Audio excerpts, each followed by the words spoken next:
Thank you for listening. A list of content warnings can be found in the episode description. Take care. Enjoy the show.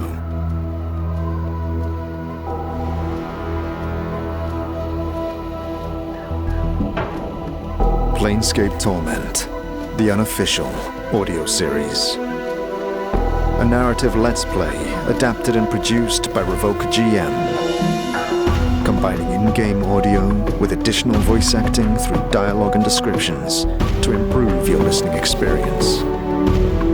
Rediscover the amazing story of the 1999 cult classic isometric video game, Planescape Torment, like you've never heard before.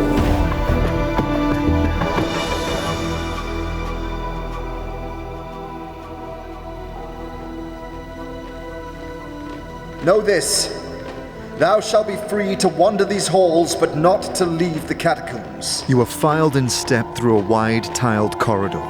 Cold light bounces off the armor of your skeletal cohort, their ancient bones gleaming in eerie white. Thou shalt be a prisoner here until thy death. Vast hallways sweep out to either side, filled with grey, shambling figures. Should thou later arise as we have, thou shalt be free. You come to a doorway, opening into a humble chapel with a small altar and a collection of bare, faded pews. Praise the silent king. His will be done. The escort of guards march away, leaving the three of you alone in the chamber. No bed or cot, nor any lock and key. The walls are bare, but for the one or two rusted idols of some morbid creed. There is a low table set with a cup and plate, and a scattering of pale crumbs. Small braziers illuminate the corners, though they scarcely give off any light, let alone heat. It is barren, but peaceful enough. Well, it beats an icy puddle in a cage. Oh, come on, don't look at me like that. No, it's okay, Chief. It's just, well, what are we supposed to do now? I would have thought you'd be pleased. All these talking bones. They're fanatics, religious zealots. That a problem? Yeah, I never did get on with the church. Another member of the living.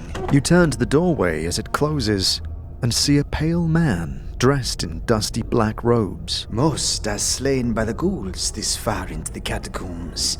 You are fortunate. Darkened skin sags loosely beneath his bloodshot eyes, and you recognize him to be the dustman who you had met while escaping the mortuary. Swago, you're here.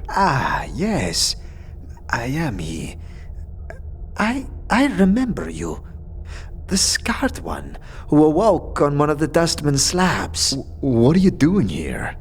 Emmerich asked me to look for you. I am doing missionary work for the faction. Rumors of undead that were more aware in these parts. I hope to save them. Save them? Yes. Passion ties them to this false life. I hope I can teach them to forsake these passions. You just want want to this end. world cease to exist. Their sentience and compassion are a threat to the dustman. Swago looks to Mort with a hollow glare, then turns back to you with a smile. As I was saying, I would usher them to accept their path to the true death. You want them to die? They are already dead. I wish them to transcend this plane of existence, divorce themselves from passion, save them. These dead ones, they are so close to the true death. Right. Where are we? We are in the catacombs of the dead nations, a sacred borderland, apparently, to a great kingdom of the dead that stretches deep within the darkness. The guards brought you here to this chapel, which I have taken as my lodgings. Perhaps they thought we'd benefit from each other's company. I'm sure they are not wrong.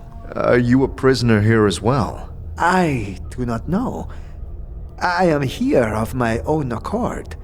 None have asked me to leave, nor forced me to stay. Might I ask why you are here? We're here by mistake. Mistake? You lead an interesting life, Scarred One, who wakes upon mortuary slabs and lives to make such mistakes more than once. Was that a threat? No. I assure you, it was not. I am encouraged by your presence. Perhaps you can help me in my work. At least your company will speed the passing of days. I am not trusted amongst these undead. The hatred and bigotry accorded me prevents my progress. Are you sure you're safe here? Oh, they mean no harm, so long as I remain peaceful.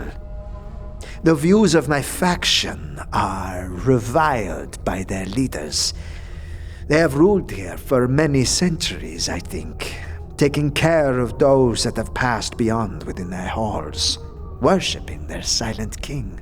Such zeal is no longer necessary. It is almost a crime. Tell me about the Silent King. I wish I could tell you something about him, but I have never seen him.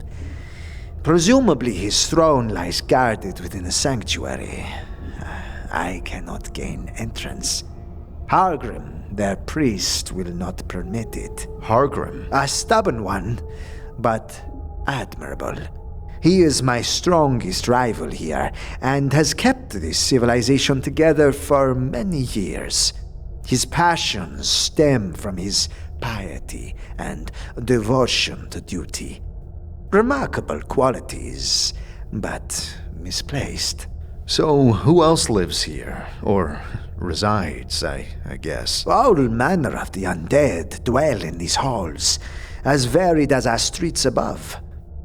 It seems their drive for community is what anchors and prolongs their unnatural lives.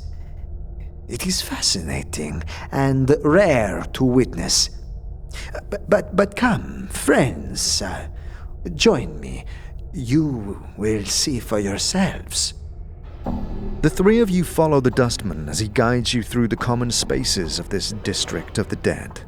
It does almost resemble the alleys and squares of the Hive under the murky haze of billowing torches leaning along the corridors. Although without the need of sleep or sustenance, the citizens here are spared the scramble and desperation that normally accompanies survival on the streets. Moldy bars and crumbling apartments are replaced by forums and stages where the dead gather to share their tales.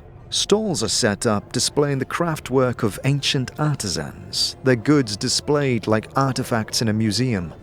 No coin passes between the skeletal hands, but admiration and a shared joy of their undying skill. You see one skeleton bouncing from the ball of one foot to another. Air whistles from between its teeth. It is presenting an exhibit of familiar items labeled as goods of the living. A mishmash of various tools and implements reminiscent of Quint's collector's shop in the buried village. Several zombies chuckle gutturally as they play pretend as captured tomb robbers. Welcome! I've got a host of items for your perusal, fresh from the latest Burks who wandered too far in the dark. Interested? No, but could I ask you some questions? Look, I know I've got an eternity to stand around and gossip until the cows come home, but the truth is, I don't like dealing with the living, alright? So, you want to see what I have? Fine, I'll show it to you. Otherwise, leave me alone. Sorry to bother you then, I guess. Whoa!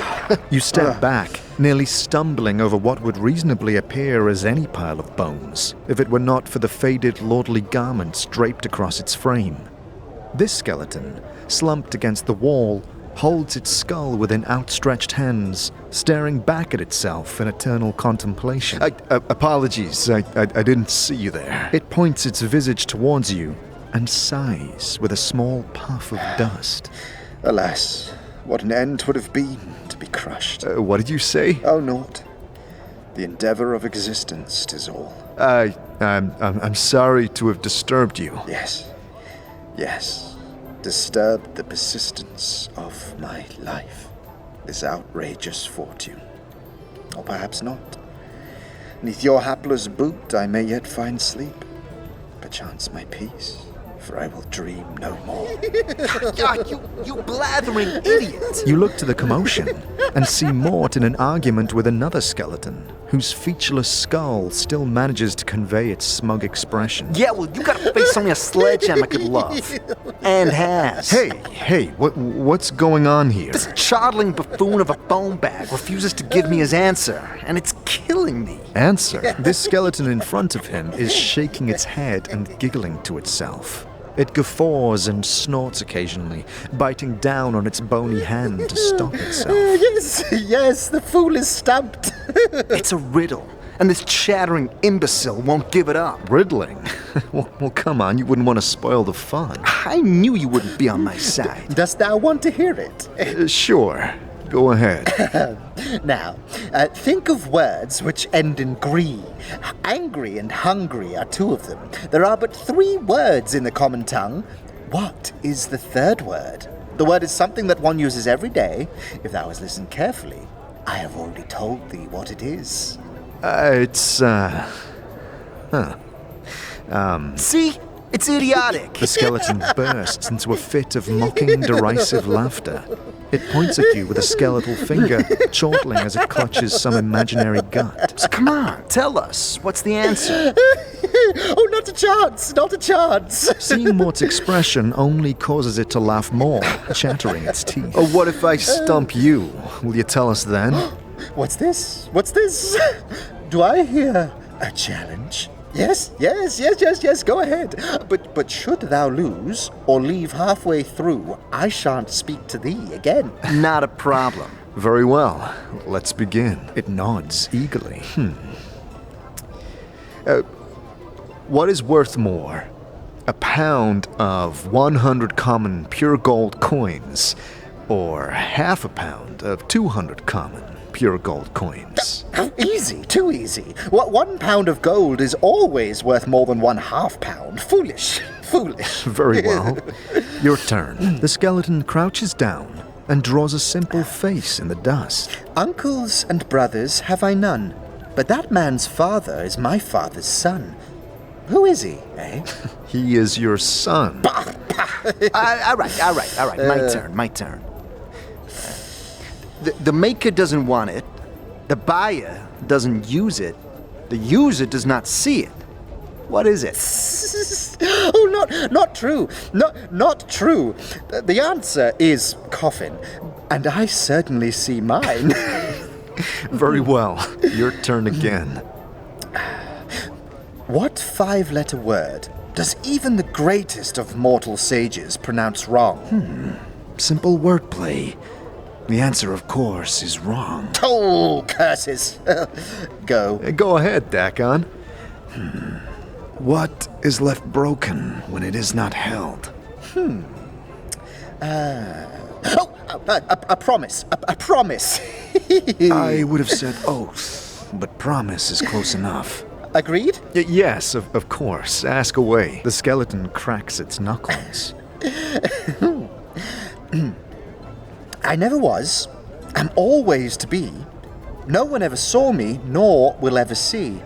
And yet, I am the confidence of all to live and breathe in this hallowed hall. The answer is... I never was, am always to be. No one ever saw me. The answer is tomorrow. Oh, wow. Yes, tomorrow indeed. Go on then. I shall. What is the beginning of eternity? The end of time and space. The beginning of every end, and the end of every place.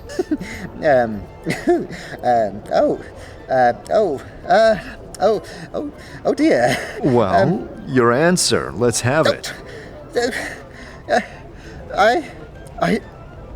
I don't know. Ha! Now who's the leatherhead? Well, go on then. You win. Spill the answer. Hold a moment. Give me your first riddle's answer, and then I'll give you mine. Fine. The answer was tongue. The first 2 sentences of the riddle were unrelated, only there to trick thee. Remember, there are 3 words in the common tongue. The third word is tongue. Now, thy answer. The letter E. Oh, trolls leaving course. Oh well. Just don't tell anyone else the answer. Well, they'll promise me that, at least. Sure, I promise not to tell. Farewell. A pair of prowling figures push through this undermarket, parting a wake through the nervous crowd. They're painfully hunched, and their limbs unnaturally long. The skin of their faces stretch over their skulls, making them appear almost bat-like. Tattered silks drape across their hips, exposing sinewy, muscular bodies and pale, sickly skin. After gnashing their teeth at a withering corpse, they slip into a small building set at the edge of this expanse, slashing at the thick curtain that covers the entrance. Above the doorway, you see the crumbling figurehead of a ship, depicting the body of some merfolk. Who are they? Ghouls, blighted ones, strong, violent, and ravenous creatures, led by their ghastly matriarch, Acasti. They serve the community, the dead nations, as guards, but are an unstable element. Tell me of Acasti. Oh, why not let her tell you herself? She resides inside. Lead on. No, please. After you. All right. You pass through the veil of heavy cloth, and immediately your senses are overwhelmed by a sweet, pungent smoke. The orange light sparking from lit torchstones barely penetrates the haze, but you just make out the weaving of reclined figures as they notice your arrival. One crawls from its couch and lopes towards you. You realize now the herbal aroma that hangs in the air is a poor mask to the vile stench of carrion and filth that permeates the den. An odor that grows considerably stronger as this ghoul leers into your face. Greetings. Silence, meat, no talk. Its tongue, no less than 2 hands long, curls out to lick at a wicked gash across its face, starting from its now ruined eye and passing through its split lips. I no listen to meat thing. I hear only your heart. Blood in meat's veins, sweet, delicious blood. Tasty, rich heart meat. Drool pours from its mouth, spattering down its emaciated body. And you notice a polished knife tucked into its waistband, the name Uhir carved into its handle. You foresee no chance in retrieving that for your collector friend above. Hey, easy. I'm not here to cause any trouble. No talk. Ne parlez plus avec les viandes. De peur de briser la truce. Lucky meat. Lucky for the truce. There should be food in our bellies, wet and delicious. He spits at your feet before slumping back onto a large cushion and inhaling deep from one of the smoking spouts. They are bound by the trust, the laws of the Silent King to refrain from violence in these halls. Nonetheless, take care how you say. Their fury is unrivaled amongst the living and the dead. Viande. Bring. Let me see them. Presiding over this hovel is a wicked-looking woman. Smoke spools from her nostrils, and a thick curtain of hair drapes about her like a cloak, hiding nearly all her features, save for a fanged, feral grin. Her hands twist and writhe at her sides, and her fingers, each capped by a long, curved talon, are covered in dried blood. Qu'avons-nous ici? Some pretty meat, aye? A little tough griselle? Sharpen me teeth on your bone and grow fat on the marrow, Who are ye to come before me like a feast? You must be Acasti. I don't have to be anything to ye, Viande.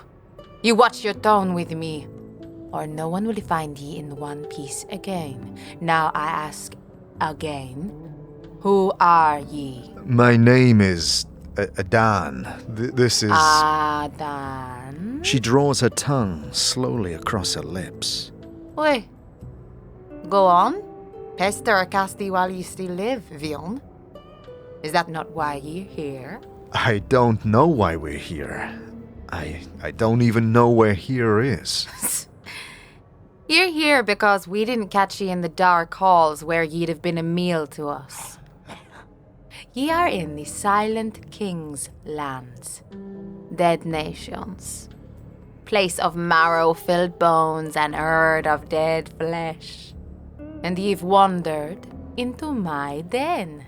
We are the Blighted Ones. Yes, Acasti and her lovely ghouls. Her children, always hungry. She clutches at her belly. Meat caught here by the others stays here until it joins the others. Damn the Silent King. Putain! Her jaw snaps shut. Unseen king, not silent. He say, we do. On verra qui est la maître. Who else inhabits this place? Many wander these halls, yes. Ask your pale guide, Feritor. I'm sure he'll oblige. Quite. And we should resume. We see you, pale one, who stinks of dust and blooded rat. Blooded rat. We should leave. She points a claw towards Swego. You first I eat when the truce is broke. Ripe blood and meat beneath your pale skin. Good to eat. What's a blooded rat? Go zip zip. Eyes in dark, run into tunnels. The Queen, Acasti, refers to the cranium rats.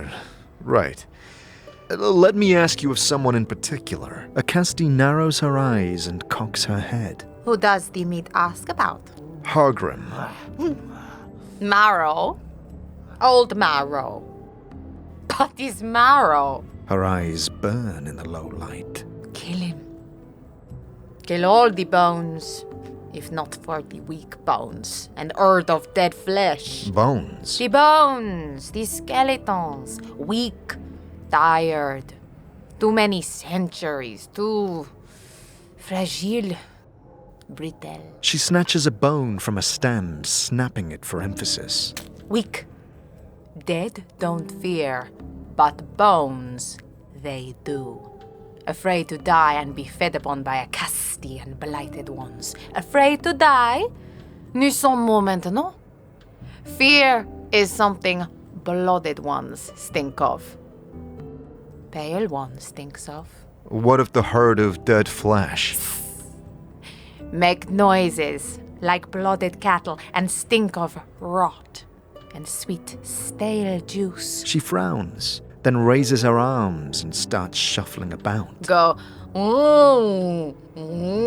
most times stumble, shamble, and work. Stupid food, stupid half-brain meat being. So what do you do here? We fight, we win, we feed. Blooded Ones, meat people such as ye, become our food in the end. Ravenous hungers we have. Burn the stomach, never full. We hunger all the time. And here ye are. Her yellow eyes peer intently at you through her ragged white hair. Hurry up, die, and be still. You can see she is straining to hold back the urge to pounce. How did you come to be here? Washed upon the drowned nations. Wander the catacombs, hunt and kill. Crack open crypt and coffin, eat bones and dead flesh. Come here, étranger. We say we'd fight for them. Kill blooded ones when they come to take from us. Hunt blooded rat things, kill them, eat them. Leave bits of bodies we not eat as warning. Say, no come here, or we eat you. Who says They make us protect here only.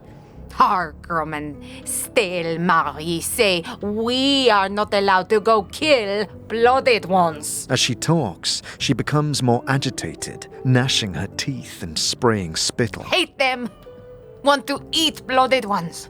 Hungry we are. Kill all blooded ones. Tear flesh with teeth and crack bone, suck sweet marrow out of their warmth. What is it you wait for? Wait for weakness, yes.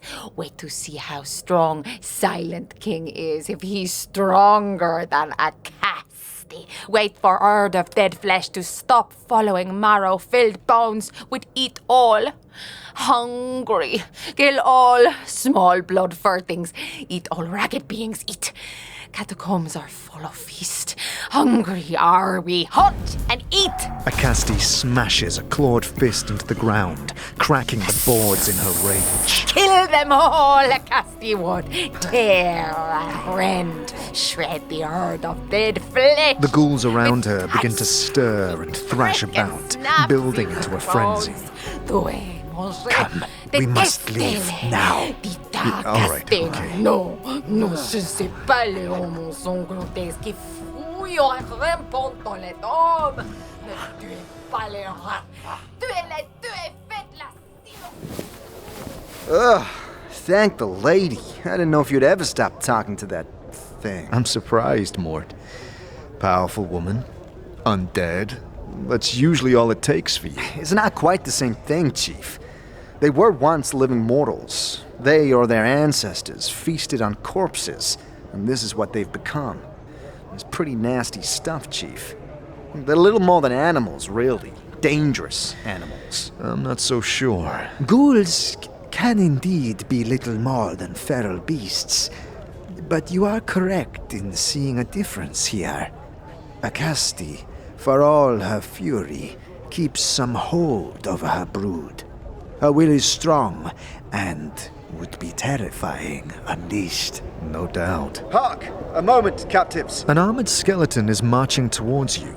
The tall, knightly figure who had accosted you at the gates and escorted you to the chapel. It is encased in a simple yet functional bronze patinaed cuirass. A faded sash is knotted about its helm, and it is clutching an ornate halberd at its side. Excuse the interruption. Hargrim would wish to speak with you. Accompany me, if you will. And if we will not? Or by my honor, I will not force thee to do anything against thy will. The skeleton calmly assumes a sentry pose and begins gazing towards some unseen horizon. We've no shortage of time, if waiting is your pleasure. Yet know you would gain naught but years in thy pursuit. All right. We'll accompany you. A reasonable choice. Follow me. After a quick, stilted bow, they turn on their heel and march off. Can I ask you some questions? After you have conversed with Hargrim, I shall answer what I can. We shall have more than enough time. What do you mean?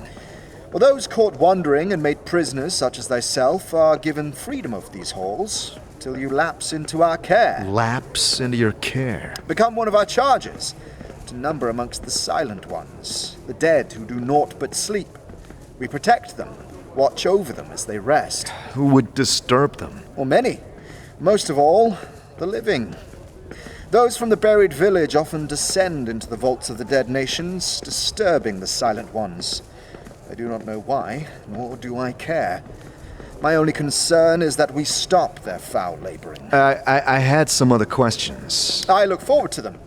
But for now, Hargrim awaits. The skeleton gestures to a great pale stone wall, draped with heavy standards, their emblem long faded to obscurity. He is inside. I must ask, Scarred One, that you enter alone.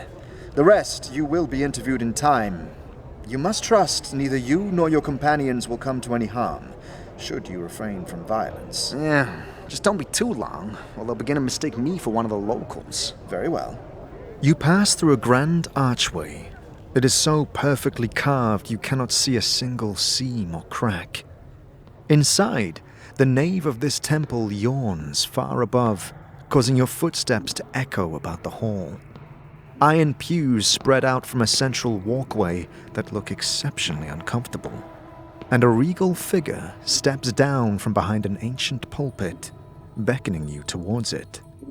This skeleton wears what appear to be priest's robes, heavy and ornate. It carries a large, impressive stave, which is capped with intricately carved horns, dangling pendants, and a gilded skull. Greetings. The skeleton, its eyes aglow like two burning embers, looks you over. but makes no reply. Are you Hargrim? It nods solemnly, the pendant suspended from its stave tinkling softly. There is something disquieting about its silent, piercing gaze. I had some questions. It motions for you to proceed, its joints moving with an eerie grace. Why have I been made prisoner? With a creaking groan and a puff of dust, its jaws open to speak. 'Tis the will of the Silent King. The living who are caught here are made to languish in his halls until they join the quiet ones. May I speak with the Silent King? No. But why not? Firstly, I would know why thou art here. I'm looking for something. A small bronze sphere. I have seen no such thing. Why dost thou seek this object? For a man named Farad. The skeleton draws back and looks up and away, as if peering through the stone and earth towards the surface. Blood still beats in his black, worm-ridden heart. That wheezing sack of flesh still sends his pack into our homes to raid and pillage. Thou were wrong to come here. We tolerate no such desecrators within our borders. We should execute thee as per the law of the Silent King. No Tomb Raider is to be allowed to live here. I'm no Tomb Raider, nor am I one of Farad's men. Why then art thou here, invading our homes on a fetch and carry for that miserable soul? I'm finding the sphere for him in return for information I need. There is no other loyalty between us. Hargrim looks you over carefully, tapping its chin with a bony finger. Thou does not seem the sort of fellow to follow such a man. Perhaps you speak the truth. Perhaps your presence here is tolerable. What is this place? Where are we? He gestures to the carved arches about him. This is our temple, at the borders of the Dead Nations, a sanctuary within the halls of the Silent King. Until you pass beyond your life, it is your home. I, Hargrim, am the high priest of the citizens here.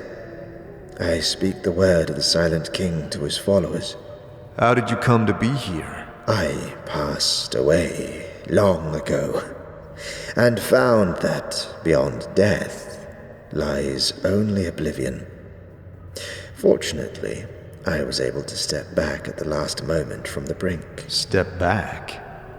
Yes, I awoke here. I wandered the catacombs for untold days before stumbling into the throne of my lord, the Silent King. He spoke to me, and from that fated meeting, the Dead Nations was born. Why did you stay here? This nation is under our care. The quiet ones, the true dead, need to be protected and tended. Else the horrors of the catacombs would set upon them, disrupting their sleep. It is our sacred duty to care for them. Horrors of the catacombs? The living. Human scavengers, the vermin scavengers, all who defy our sworn duty to atonement. May the Silent King protect us. You mentioned followers. We, the skeletons, other undead, zombies, and ghouls. There were once shadows, but they have long since fled. Sometimes one of the living spends the last of its days here. The shadows, what happened to them? We know not. It may be that they wander elsewhere. We rarely leave this place. Once, many shadows dwelled among us, but they come to our halls no more. They left long ago, and we know not where they went. Some say they wander the plains. Mary says that she has seen their fate in visions. She claims they have all been drawn to a wrecked fortress that drifts within the negative material plane, a graveyard of regrets from where they cannot escape. Sheer foolishness. Why is that foolish? For that plane is a place from where all the energies that fill the hollows of the undead have their source. When life leaves us, there is a chance, through magic and passion, and perhaps other things, that this energy may fill the hollow space, giving us an unlife. I fail to see how anything could exist there, however, at least not a fortress. You mentioned Mary. Yes, stale Mary, may the Silent King watch over her. She was a seer in life, ages past, and still receives visions at times. She is the most intelligent of what some call the rotting herd, those zombies which populate the dead nations. Unlike many of us, her heart did not depart at the moment of death. That is as much as can be said. Tell me of the ghouls. I do not trust them. They watch us with hungry eyes, and would doubtless devour us all if our numbers and the word of the Silent King were not a shield against them. Go on. They are forever ravenous. Without us holding them in check, they would run rampant in the buried village and the warrens of the cranium rats, killing all, then return to devour all that is here. Acasti, their matriarch, is strong and extremely cunning. Tell me about the Silent King. Our Lord and Vision, he who makes the law and protects us. Thou would do well to start no trouble here, stranger, for the Silent King's eye is everywhere, and his justice swift. Why is he called the Silent King? He speaks no more than necessary to guide us.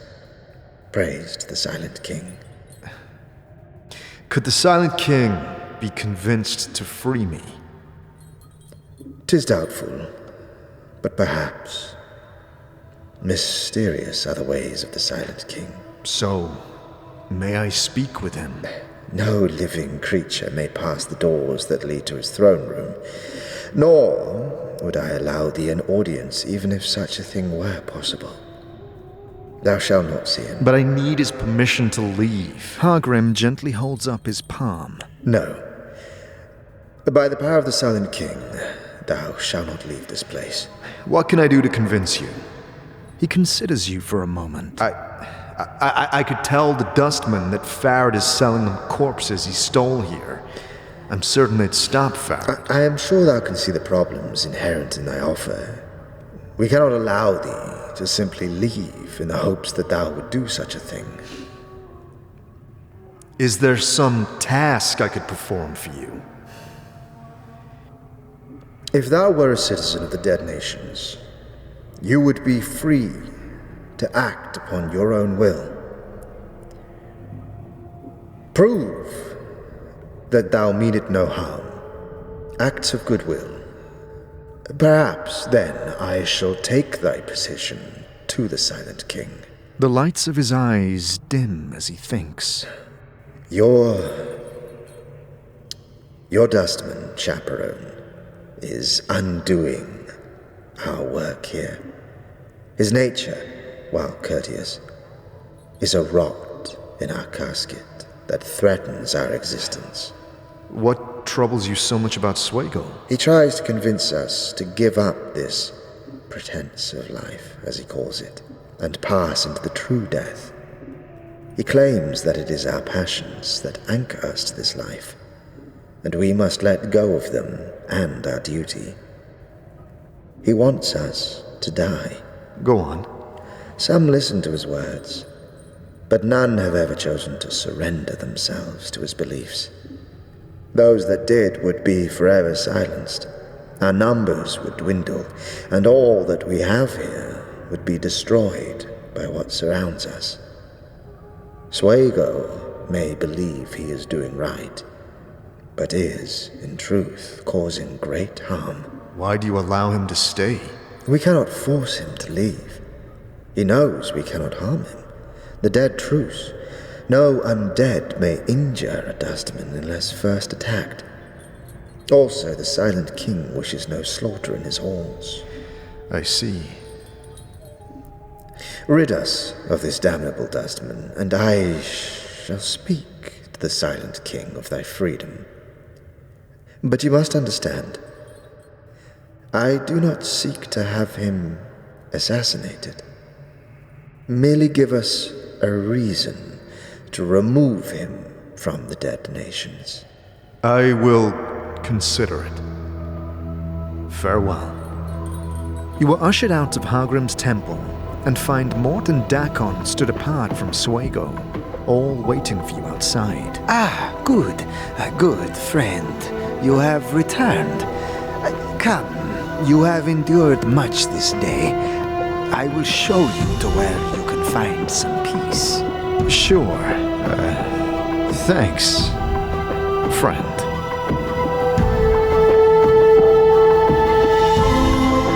Thank you for listening to Planescape Torment, the unofficial audio series, a RevocerGM production.